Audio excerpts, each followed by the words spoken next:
अस्सलाम वालेकुम students, biomechanics के कुछ इंपॉर्टेंट एमसीक्यू क्वेश्चंस अब हम डिस्कस करते हैं। सबसे पहला क्वेश्चन ये है, kinesiology is best defined as the study of. तो हमें पता है काइनेजोलॉजी के अंदर हम ह्यूमन मूवमेंट की स्टडी करते हैं, तो इसके अंदर ऑप्शन ए तो करेक्ट नहीं है, option B study of the human movement and the mechanics underlying it. ठीक है, नंबर 2 पे हमारे पास एमसीक्यू है, which plane divides the body into the right and left half. हमें पता है राइट और लेफ्ट हाफ के अंदर आपकी बॉडी को कौन सी प्लेन डिवाइड करती है, सैजिटल प्लेन। फ्रंटल प्लेन आपकी बॉडी को एंटीरियर और पोस्टीरियर में डिवाइड करती है।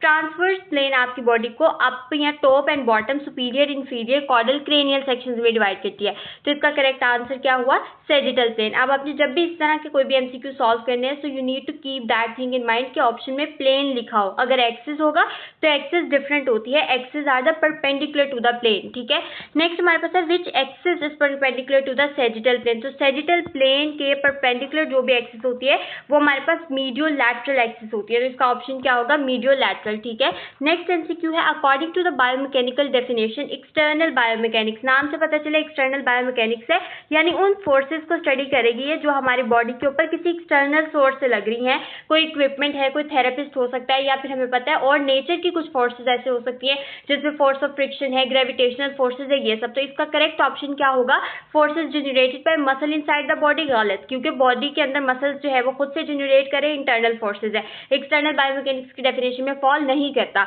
नंबर 2 है forces applied by the equipment, gravity and environment. तो obviously this is the correct option. Next हमारे पास आता है which one of the following is a gross motor skill.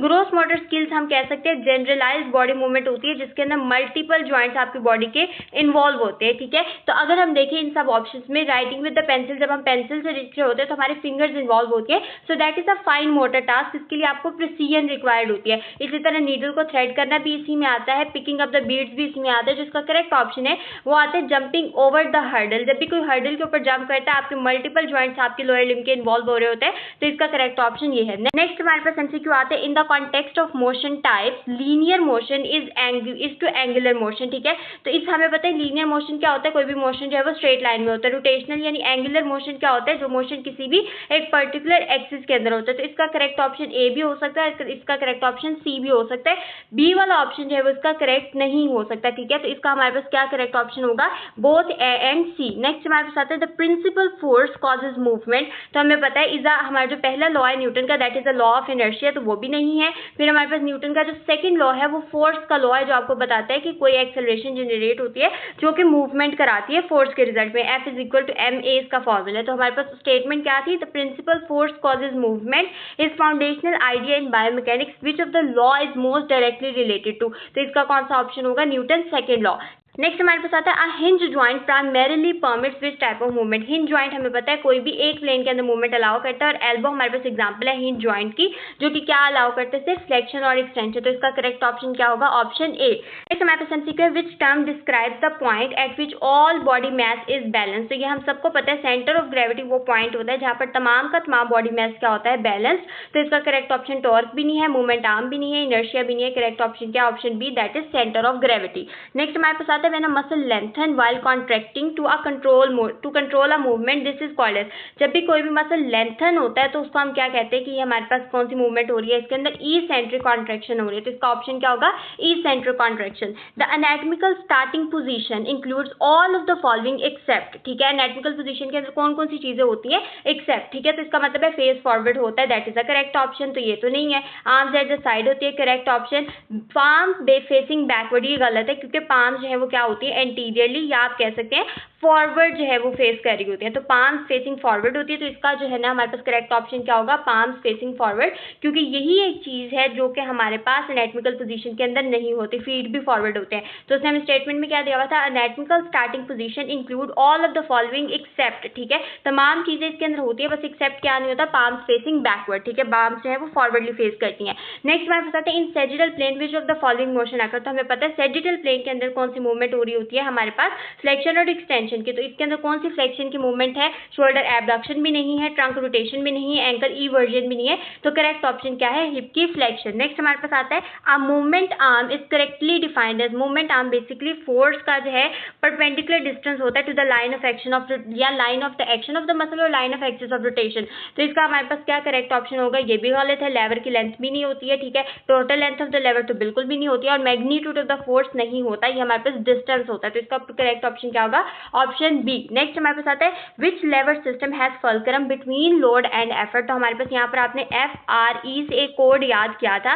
F मतलब फर्स्ट, आर मतलब सेकंड एंड ई मतलब third. तो यानी कि अगर हमारे पास फल्क्रम सेंटर में होगा तो हम इसको कहेंगे that is the first order lever, अगर हमारे पास रेजिस्टेंस सेंटर में होगी इसको हम कहेंगे सेकंड ऑर्डर लेवर, और अगर हमारे पास एफर्ट सेंटर में होगी तो इसको हम कहेंगे थर्ड ऑर्डर लेवर। तो स्टेटमेंट क्या है? Which lever has the fulcrum between the load and effort. तो फल्क्रम सेंटर में है तो किसमें? हमारे पास फर्स्ट क्लास लेवर में। तो इसका ऑप्शन क्या होगा? ए। नेक्स्ट हमारे पास आता है in a third class lever which element is between the fulcrum and load. तो एफ आर ई से आप याद रख ले थर्ड क्लास लेवर के अंदर कौन सी चीज सेंटर में है? आपकी एफर्ट सेंटर में, ठीक है। नेक्स्ट हमारे पास आता है the study of the body motion without reference to the forces. जिसके अंदर हम फोर्सेज को इंक्लूड नहीं करते वो होती है काइनेमेटिक्स, ठीक है। जिसके अंदर हम फोर्सेज को इंक्लूड करते हैं उसको हम कहते हैं काइनेटिक्स। तो इसका करेक्ट ऑप्शन क्या होगा?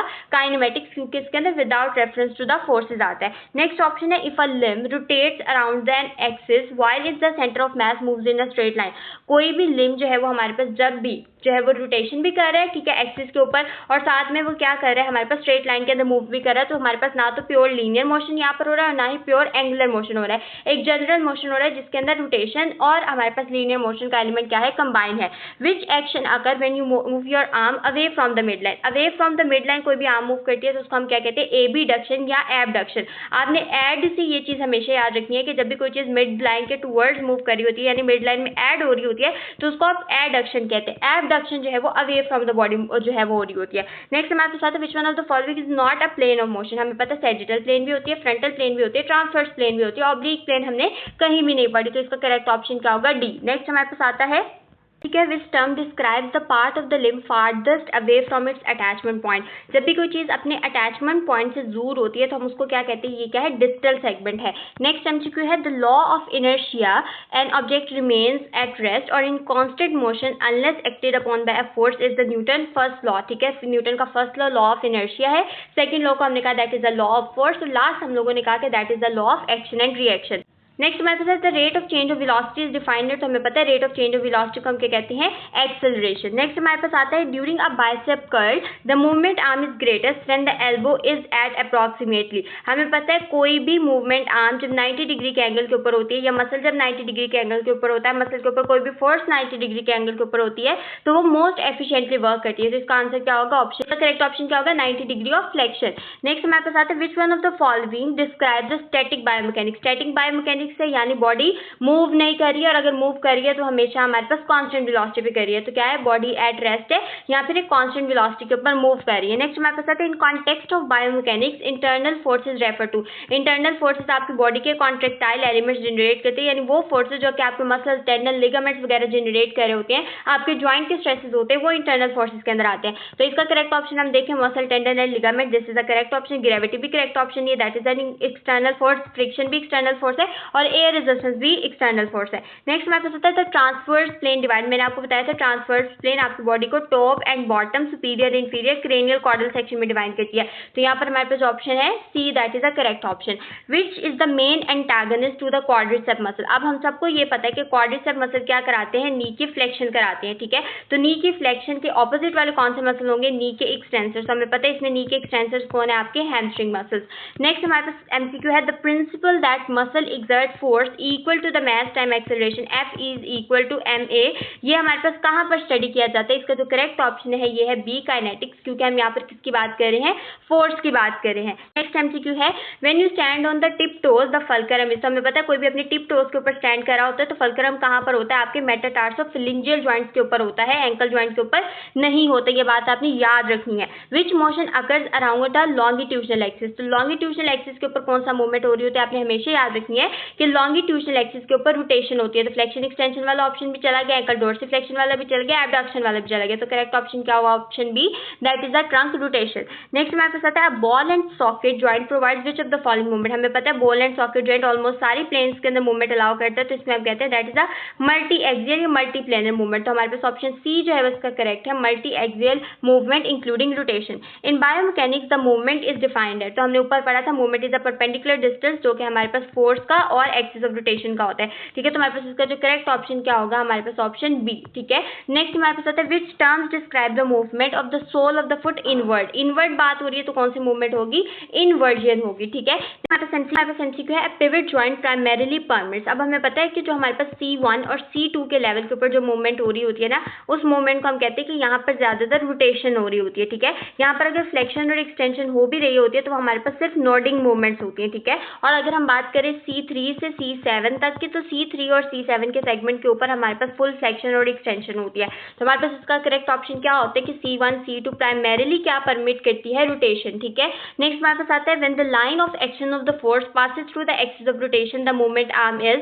तो हमारे पास चूंकि passes through the axis of rotation करिए तो इसका मतलब है कोई डिस्टेंस कवर नहीं हो रहा, तो फोर्स को अगर हम डिस्टेंस से मल्टीप्लाई करेंगे तो हमारे पास आंसर क्या आएगा? 0। तो इसका जो करेक्ट ऑप्शन होगा हमारे पास 0। A variable which is a part of kinematics but not kinetics. ठीक है, काइनेमेटिक्स का हो सकता है लेकिन जरूरी नहीं है कि काइनेटिक्स का भी हो। तो हमें पता है कि फोर्स तो काइनेटिक्स का पार्ट है, तो ये करेक्ट ऑप्शन नहीं है। मैथ भी पार्ट होता है क्योंकि हमें पता है force is related to math. ठीक है, वेलोसिटी का हम कह सकते हैं कि ये हमारे पास काइनेमेटिक्स का पार्ट हो सकता है क्योंकि हम speed of the movement discuss करते हैं, क्योंकि स्पीड ऑफ द मूवमेंट आपके मसल की फोर्स ऑफ कॉन्ट्रैक्शन को भी अफेक्ट करती है और स्पीड ऑफ द मूवमेंट आपके मसल की एफिशिएंसी को भी अफेक्ट करती है। तो स्पीड ऑफ द मूवमेंट एक ऐसी चीज है जो कि हम काइनेमेटिक्स में डिस्कस कर सकते हैं, लेकिन यहाँ पर हम फोर्सेस को नहीं इंपैक्ट करते। ठीक है, क्योंकि मसल की एफिशिएंसी को ये अफेक्ट करती है। नेक्स्ट हमारे पास आता है the concave convex rule is used in the joint motion description. ये तो हमें पता है कनकेवो कन्वेक्स रूल या जो भी मूवमेंट्स होती हैं वो हमारे पास ग्लाइडिंग और the sliding of the movement को एक्सप्लेन करते हैं। तो ग्लाइडिंग एंड स्लाइडिंग जॉइंट्स के इंटरनल स्ट्रक्चर्स की यानी इंट्राआर्टिकुलर मूवमेंट्स की बात होती है।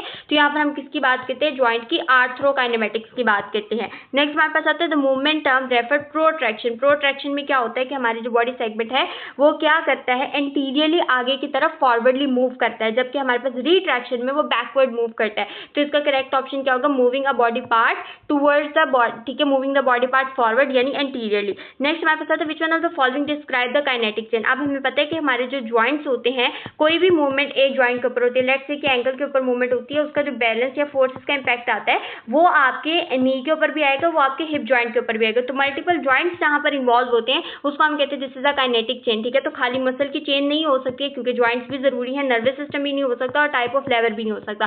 तो इसका करेक्ट ऑप्शन क्या है? Option A. नेक्स्ट हमारे पास आता है the rate of change of displacement. Rate of change of displacement को हम क्या कहते हैं? वेलोसिटी, जबकि rate of change of velocity को हम क्या कह रहे थे? एक्सेलरेशन। ठीक है, नेक्स्ट हमारे एमसीक्यू है during a gait body centre of gravity falls outside the base of support the body must. हमें पता है जब भी बॉडी का centre of gravity outside base of support lie करता है तो दैट इज द टाइम जब आपकी बॉडी का बैलेंस जो है वो आउट होता है और आपको बैलेंस को मेंटेन करने के लिए एक पोस्चरल कंट्रोल डेवलप करना होता है। ठीक है, तो इसमें ना द बॉडी मस्ट आ रहा है, यानी बॉडी को क्या करना चाहिए। ये नहीं पूछ रहा कि बॉडी को क्या होना चाहिए। अगर उसने ये पूछा होता ना कि द बॉडी विल, तो फिर इसका आंसर होता क्लैश। लेकिन जबकि बॉडी को क्या करना चाहिए, तो body must generate a corrective movement to maintain balance. तो ये इसका करेक्ट ऑप्शन है। नेक्स्ट आता है which one of the following is not a prime mover of hip extension. Hip extension का प्राइम मूवर कौन नहीं है? तो हमें पता है कि जो हिप एक्सटेंशन के मसल्स होते हैं उसमें हमारे पास gluteus maximus is the prime mover, hamstring हो सकते हैं, एब्डक्टर मैग्नस ये असिस्ट करते हैं। मेजरली जो आपका मसल इलियोसवास है that is the hip flexor. तो यहाँ पर हमारे पास इससे पूछा not a prime mover,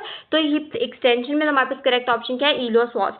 the major plane of the motion when performing a lateral raise. जब भी एबडक्शन होती है तो हमारे पास लैटरल रेज होता है, तो वो कहते हैं कि जो हमारे पास प्लेन ऑफ द मूवमेंट इसके अंदर कौन सी होती है? तो हमें पता है कि एबडक्शन और एडक्शन के मूवमेंट जो है वो फ्रंटल प्लेन के अंदर होती है। ये चीज इंपॉर्टेंट है। ठीक है, इस हमारे पास क्या आता है? Movement of inertia in human biomechanics. तो movement of inertia is resistance to the rotational movement. ठीक है, क्योंकि हमें पता है कोई भी मूवमेंट होती है उसकी एक रोटेशन होती है। मूवमेंट ऑफ इनर्शिया, अगर हम खाली इनर्शिया कहते हैं तो हम कहते हैं रेजिस्टेंस टू द मूवमेंट, लेकिन मूवमेंट ऑफ इनर्शिया तो रोटेशनल मूवमेंट की बात होगी यहाँ पर। नेक्स्ट हमारे पास एमसीक्यू है इन वर्टिकल वर्टिकल जंप, जब भी कोई वर्टिकल जंप कर रहा होता है, the force generation occurs during, तो यहाँ पर हमारे पास मेन फोर्स वो पूछ रहे हैं कि कहाँ से आपको इम्पैक्ट कहाँ से मिलता है ना, तो इसका जो करेक्ट ऑप्शन है that is concentric extension phase से आपको जो है वो ज्यादा फोर्स मिलती है and then you will perform the complete jump, ठीक है।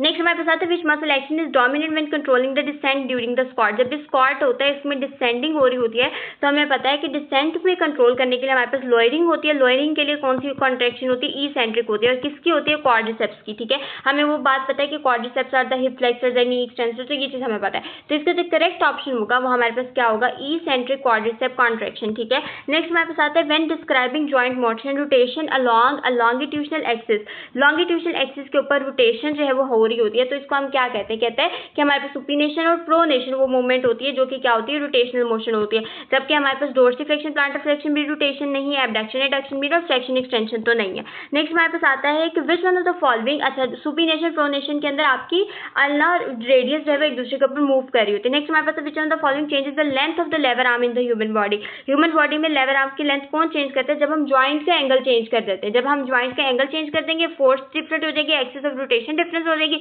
तो लेवर आर्म भी चेंज हो जाएगी, तो इसका जो करेक्ट ऑप्शन है that is the option A. Next हमारे पास आते हैं in anatomical position the thumbs are, तो थम्स हमारे पास हमेशा लैटरल होते हैं, आप एनाटॉमिकल पोजीशन में रहे, अपनी पाम्स को फॉरवर्डली फेस करें, आपको पता चलेगा कि आपका थंब जो है लैटरल साइड पे यानी रेडियल साइड के ऊपर पड़ा हुआ है, तो that is lateral to the fingers, ठीक है। नेक्स्ट हमारे पास लास्ट एमसीक्यू है जिसके अंदर वो पूछता है the term synergist in the muscle action refers to, तो साइनर्जिस्ट हमें क्या पता है कि असिस्ट करते हैं, हेल्प करते हैं, सपोर्ट करते हैं प्राइम मूवर को, तो यहाँ पर हमारे पास करेक्ट ऑप्शन क्या हो गया, assist the prime mover in performing its action. So this is all about the basic MCQs of biomechanics. थोड़ा सा मैंने जल्दी जल्दी किया है क्योंकि वीडियो की लेंथ अदरवाइज लंबी हो जाती, बट अगर आपको कुछ समझ नहीं आई you can ask me in the comment section. Thank you.